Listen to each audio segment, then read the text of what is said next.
Assalamualaikum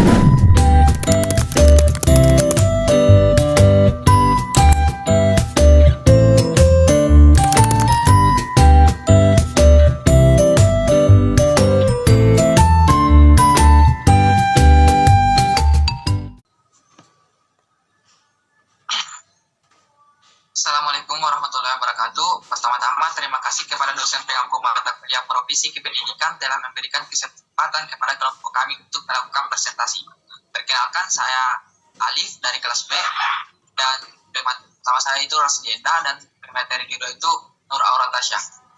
Kepada pemateri pertama, Raslienda dipersilakan. Baiklah, terima kasih kepada moderator. Perkenalkan, nama saya Raslinda yang akan menjadi pemateri pertama. Materi yang akan saya bawakan adalah pengertian profesi kependidikan. 1.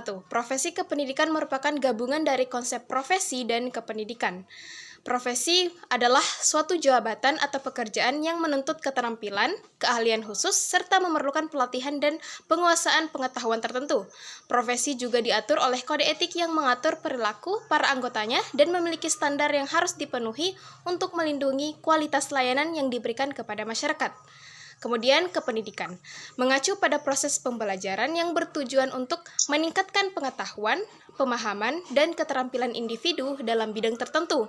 Pendidikan tersebut biasanya berlangsung melalui jalur formal dan menghasilkan perubahan dalam pola pikir dan perilaku individu sesuai dengan pendidikan yang diperolehnya. Ketika digabungkan, profesi kependidikan merujuk pada seluruh tenaga kependidikan yang memiliki peran penting dalam penyelenggaraan pendidik, baik itu sebagai tenaga pendidik seperti guru dan dosen maupun tenaga kependidikan lainnya seperti staf, administrasi, pustakawan, kepala sekolah, dan lain-lain. Mereka diharuskan memiliki kompetensi khusus dan terikat oleh kode etik serta peraturan hukum yang mengatur praktik profesional mereka. Poin kedua yaitu hakikat profesi kependidikan. Hakikat profesi kependidikan dalam perspektif teori profesionalisme mengemukakan bahwa suatu profesi harus memenuhi beberapa kriteria utama, seperti memiliki pengetahuan khusus, memerlukan pendidikan dan pelatihan formal, memiliki kode etik, dan komitmen terhadap pelayanan publik. Berikut adalah analisis mengenai hakikat profesi kependidikan. A. Pengetahuan khusus dan pelatihan formal. Profesi kependidikan mengharuskan tenaga pendidik dan tenaga kependidikan untuk memiliki pengetahuan khusus dalam bidang pendidikan. B. Kode etik dan standar profesional. Profesi kependidikan diatur oleh kode etik yang mengatur perilaku dan tanggung jawab profesional. Ini mencakup komitmen terhadap kepentingan peserta didik, integritas akademik, serta tanggung jawab dalam menciptakan lingkungan belajar yang kondusif. C. Komitmen terhadap pelayanan publik. Salah satu ciri utama dari teori profesionalisme adalah penekanan pada pelayanan publik di atas keuntungan pribadi.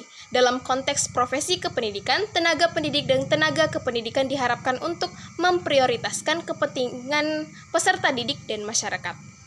D. Organisasi profesional. Menurut teori profesionalisme, profesi yang mapan biasanya memiliki organisasi profesional yang kuat. Di Indonesia, misalnya ada Persatuan Guru Republik Indonesia, PGRI, dan Ikatan Sarjana Pendidik Indonesia, ISPI, yang menjadi wadah bagi para tenaga pendidik dan tenaga kependidikan. E. Latihan berkelanjutan dan pengembangan karir. Profesi kependidikan juga memenuhi aspek latihan dalam jabatan yang berkelanjutan, yang merupakan salah satu syarat dalam teori profesionalisme. Melalui pengembangan profesionalisme berkelanjutan, continuous professional development, para pendidik dituntut untuk selalu meningkatkan kompetensinya sesuai dengan perkembangan ilmu pengetahuan dan teknologi. Kemudian, selanjutnya adalah pembahasan ciri-ciri profesi kependidikan. Profesi kependidikan merupakan profesi yang memiliki peran vital dalam membangun bangsa. Pendidik bertugas untuk mentransfer ilmu pengetahuan, membentuk karakter, dan mengembangkan potensi peserta didik. Untuk menjalankan tugas ini dengan baik, profesi kependidikan memiliki ciri-ciri khusus yang membedakannya dengan profesi lainnya.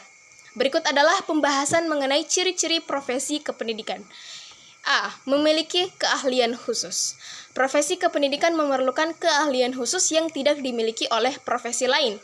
Keahlian ini meliputi kemampuan dalam merancang, melaksanakan, dan mengevaluasi proses pembelajaran. B. Bersifat profesional. Profesi kependidikan memiliki standar profesionalisme yang tinggi. Hal ini tercermin dalam kode etik yang mengatur perilaku dan standar profesionalisme para pendidik. C. Memiliki organisasi profesi. Profesi kependidikan memiliki organisasi profesi yang memperjuangkan hak dan kepentingan para pendidik.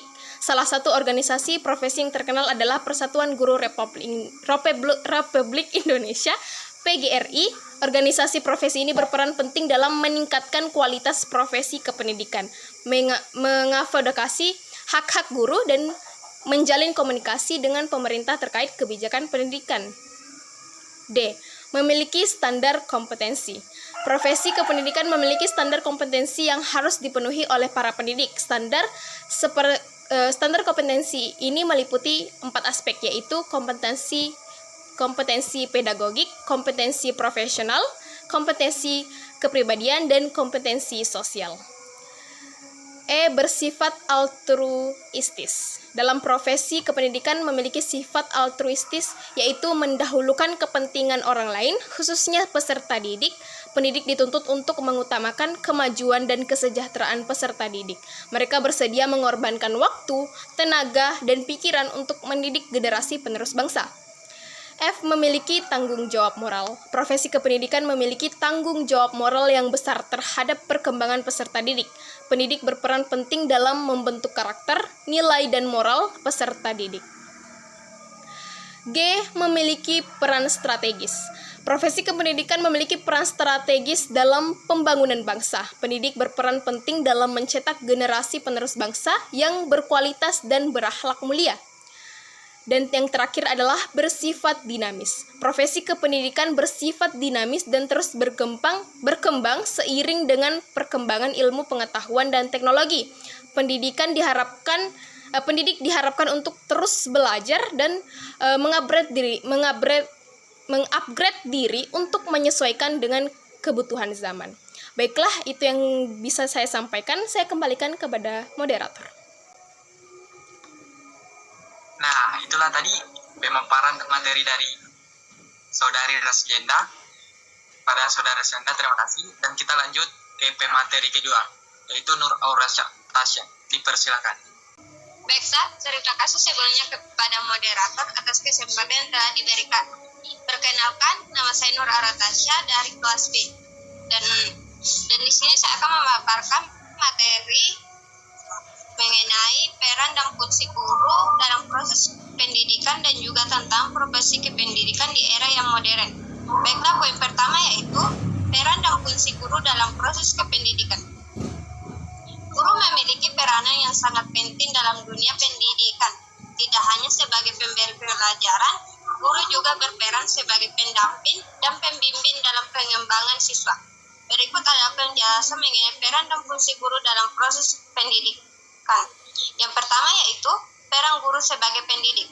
Guru tidak hanya berfungsi sebagai penyampai materi pelajaran, tetapi juga sebagai pembentuk karakter siswa. Contohnya, seorang guru dapat mengajarkan nilai-nilai moral melalui cerita atau diskusi tentang tokoh-tokoh yang memiliki integritas tinggi.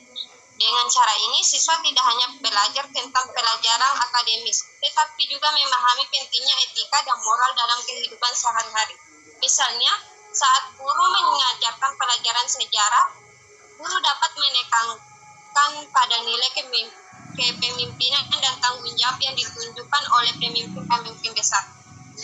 Dan yang kedua yaitu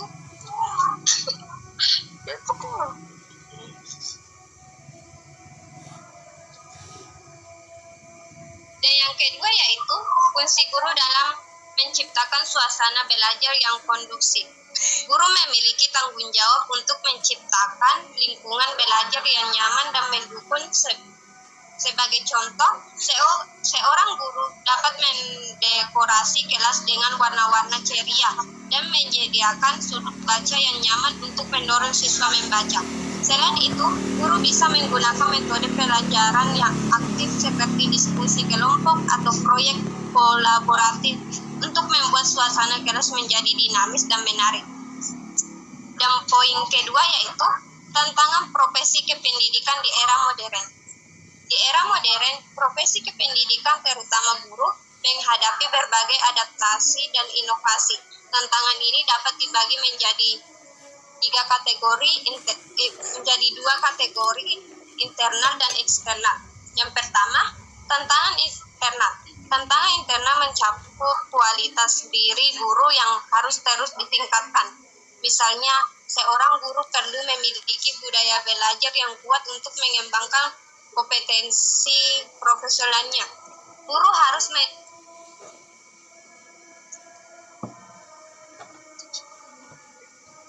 harus menunjukkan keyakinan dalam perannya sebagai pendidik agar tetap termotivasi dalam menghadapi situasi sulit. Contohnya yaitu kebutuhan untuk bersikap kreatif dan inovatif dalam metode pembelajaran. Misalnya menggunakan teknologi seperti video pembelajaran atau aplikasi interaktif untuk menarik perhatian siswa yang meningkatkan keterlibatan mereka dalam proses belajar. Dan yang kedua yaitu tantangan eksternal. Tantangan eksternal meliputi perubahan sosial dan budaya, serta perkembangan teknologi yang cepat. Guru harus mampu menangani perilaku siswa yang beragam, termasuk masalah konsentrasi dan motivasi belajar. Contohnya, jika siswa lebih tertarik pada media sosial, guru dapat memanfaatkan platform tersebut untuk membuat pembelajaran lebih menarik dan relevan.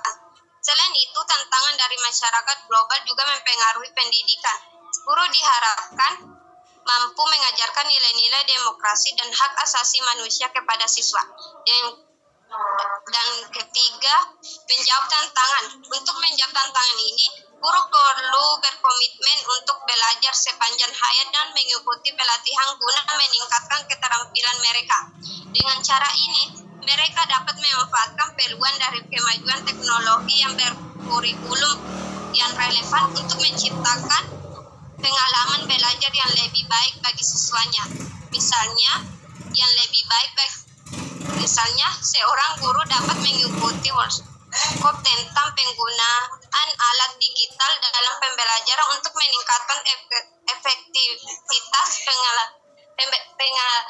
pengajaran di kelas. Dengan menghadapi tantangan ini secara proaktif dan inovatif, profesi kependidikan dapat terus berkembang dan memberikan kontribusi yang signifikan dalam mencetak generasi penerus yang unggul di era modern. Itulah pemaparan materi dari saya kembalikan kepada moderator. Oke, terima kasih kepada Nur Auratia telah memaparkan materi kedua. Oke, jadi kesimpulannya yaitu menjadi pendidik itu krusial banget buat ngembangin generasi yang berkualitas dan ngebangun negara. Guru nggak cuma ngajar, tapi juga ngebimbing, memotivasi, dan jadi role model buat muridnya di era sekarang. Guru harus punya skill khusus, follow rules, dan selalu update dengan ilmu serta teknologi terbaru. Pengen kemajuan teknologi terbaru dengan kemajuan teknologi perubahan karakter murid dan ketimpangan sosial, guru harus terus belajar dan cari cara baru biar proses belajar efektif dan seru. Oke, itu tadi. Oke, mungkin itulah yang bisa kami sampaikan. Terima kasih. Jika ada salah kata, mohon dimaafkan. Kami pamit undur diri. Wassalamualaikum warahmatullahi wabarakatuh.